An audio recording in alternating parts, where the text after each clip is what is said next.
Harry Potter जी दुनिया।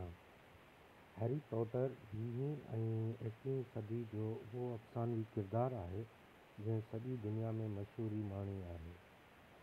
बरतानवी लेखिका JK. Rolling जे लिखियल हैरी पॉटर सीरीज़ में 7 नाविल आहिनि जेके 1997 ईस्वी खां छपजण शुरू थिया।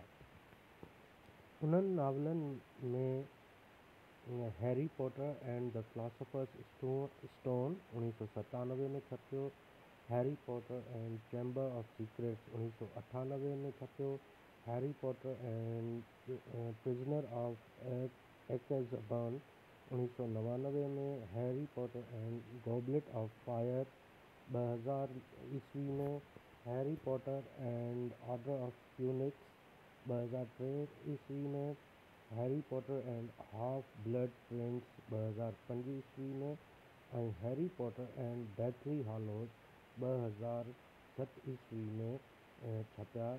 इहे नाविल हिन सीरीज़ में शामिल आहिनि। हीअ नाविल सीरीज़ असांखे हैरत सां भरियल जादुई दुनिया में वठी वञे थी जंहिंमें लिली ऐं जेम्स पॉटर नाले जादू कंदड़ जोड़े जो पुटु Harry Potter Hogwarts school of witchcraft ऐं विज़र्डरी में 11 सालनि जी उमिरि में पढ़ण लाइ अचे थो ऐं उते 7 साल गुज़ारे थो। लॉर्ड वोल्डेमॉर्ट नाले हिकु ख़तरनाक जादूगर जंहिंखे डार्क लॉर्ड पिणु चयो वञे थो हुन जो दुश्मन आहे ऐं हैरी पॉटर सां वेढ़ करे थो। वोल्डेमॉर्ट खे अहिड़नि माण्हुनि जेके जादू खां अणॼाण आहिनि जिन खे नॉविल में मगल्स सॾियो वियो आहे उन्हनि खां सख़्तु नफ़रत आहे। हुन खे हाफ ब्लड जादूगरनि मतिलबु अहिड़ा जादूगर या जादूगरियाणियूं जिन जे माउ या पीउ मां को हिकु जादूगर न हुजे उन्हनि खां बि नफ़रत आहे। हुन जो ख़्यालु आहे त रुॻो मुकमल जादूगरनि प्योर ब्लड खे ई ज़िंदा रहण जो हक़ु आहे। इन करे हू मगल्स ऐं हाफ ब्लड जादूगरनि खे मारणु लॻे थो।